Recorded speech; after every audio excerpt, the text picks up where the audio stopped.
Assalamualaikum warahmatullahi wabarakatuh. Selamat datang kembali di channel Lamberdo bersama saya Adil. Terima kasih buat kalian semua yang masih mau mengklik video dari channel ini. Dan buat kalian yang baru pertama kali melihat channel ini, jangan lupa subscribe jika belum subscribe. Karena subscribe itu gratis. Like dan komen, karena bentuk dari dukungan kalian itu sangat membantu channel ini.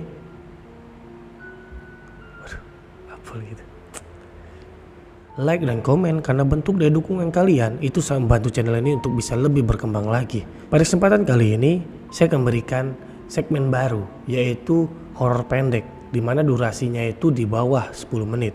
Jadi gambaran cerita yang akan saya bawakan pada episode kali ini yaitu tentang seorang laki-laki yang pergi menginap di salah satu hotel bintang 4. Langsung saja kita masuk ke jalan ceritanya. Cerita horor, kita mulai.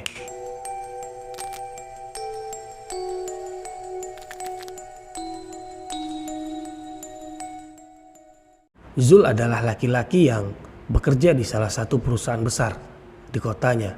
Jadi perusahaannya ini menunjuk dirinya untuk pergi ke Jakarta untuk mengikuti seminar, di mana itu adalah pelatihan juga untuk penjualan salah satu produk yang akan ia jual nanti. Ya, perusahaannya ini sedang ada produk baru. Jadi dialah yang diutus perusahaannya untuk pergi ke Jakarta. Singkat cerita, ketika ia baru saja turun dari pesawat, ia langsung pergi ke salah satu hotel yang memang ditunjuk oleh perusahaannya, yaitu hotel yang tidak jauh dari bandara. Lalu sampailah ia di hotel itu, di mana ia menginap di salah satu kamar di lantai 12. Ia tidak tahu apa yang menunggu dia di dalam kamar tersebut. Zul itu sampai di hotel tersebut jam 8 malam. Ketika ia sudah meletakkan semua barang-barangnya di kamar hotel itu, ia pun kembali turun untuk mencari entah itu restoran atau warung-warung kecil. Setelah selesai ia makan dari warung itu, ia pun kembali lagi ke kamar hotelnya, yaitu jam menunjukkan jam 9 malam. Ia pun langsung bergegas mandi. Selesai mandi, ia pun berbaringlah di tempat tidur tersebut. Sebelum ia tidur, ia mengecek-ngecek dulu handphonenya, entah itu email ataupun sosial medianya. Sedang asik-asik men-scroll handphonenya, tiba-tiba terdengar suara wanita yang tertawa, di mana suara itu berada di dalam kamarnya. Zul sontak melihat ke kiri dan ke kanan. Ia merasa jangan-jangan ada orang yang menyelinap di kamar hotelnya. Zul pun mengendap pelan-pelan menuju ke toilet. Ia berpikir mungkin saja ada maling. Namun ketika ia membuka pintu toilet, tidak ada satupun orang di dalam toilet tersebut. Lalu sekelebat bayangan putih melintas di belakangnya. Ia pun sadar bahwa ada sesuatu di belakangnya. Dengan sekejap Zul pun melihat ke belakang, namun tidak ada juga satupun. Lalu tiba-tiba ada hawa dingin yang mengempas tubuhnya. Ia pun mulai merasakan merinding. Tiba-tiba suara wanita menangis dan tertawa berbarengan menggema di kamar hotelnya. Zul pun langsung meloncat ke tempat tidurnya. Ia menutup dirinya dengan selimut. Namun suara itu semakin besar dan semakin besar, seolah-olah suara itu mendekati dirinya. Lalu pelan-pelan ia merasakan ada sentuhan-sentuhan pelan di kakinya, merambat ke lututnya, lalu ke perutnya dan berhenti tepat di dadanya. Ia dengan jantung yang berdebar-debar, dengan rasa takut yang teramat sangat, ia tidak berani membuka selimutnya. Walaupun sangat terasa jelas bahwa tubuhnya sedang ditindih oleh sesuatu. Karena sentuhan itu semakin lama semakin memberatkan tubuhnya. Zul pun mulai merasakan sesak napas. Mau tidak mau, Zul harus menyingkap selimutnya. Namun ketika ia membuka selimutnya, apa yang ia lihat?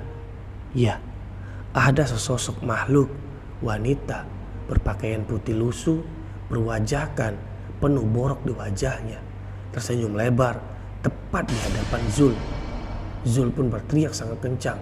Dengan sekuat hatinya, ia langsung membukakan pintu kamarnya dan berlari langsung ke bawah. Ia pun berlari melewati lorong lantai 12 itu. Ia berteriak sangat kencang. Namun, tidak ada satupun orang yang ada di kamar sebelahnya itu membuka pintunya. Seolah-olah mereka yang ada di situ tidak menyadari Zul sedang sangat ketakutan. Lalu sampailah Zul di resepsionis. Ia pun langsung mengadukan komplain bahwa di kamar tempat ia tidur ada makhluk yang mengganggu dirinya.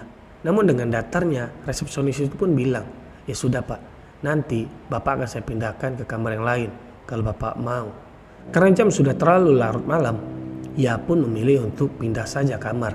Karena sangat merepotkan lagi kalau ia harus pindah. Terlebih ini adalah hotel yang ditunjuk langsung oleh perusahaannya. Kalau ia pindah, ia harus membayar lagi, dimana uang jalannya itu tidak cukup. Mau tidak mau dia harus menombok. Daripada itu lebih baik ia pindah kamar saja. Dan cerita pun selesai. Oke, bagaimana ceritanya?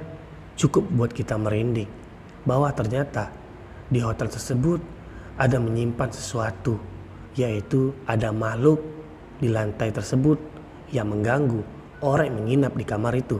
Sebaiknya jika kita mau menginap ke salah satu hotel, kita harus cari dulu latar belakang hotel tersebut. Takutnya seperti cerita Zul.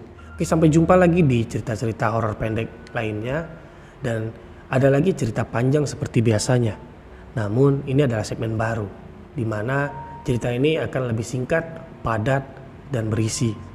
Jadi simak terus cerita-cerita lainnya dan jangan pernah bosan. Sampai jumpa lagi di episode lainnya yang lebih mencekam lagi. Saya Adil, see you.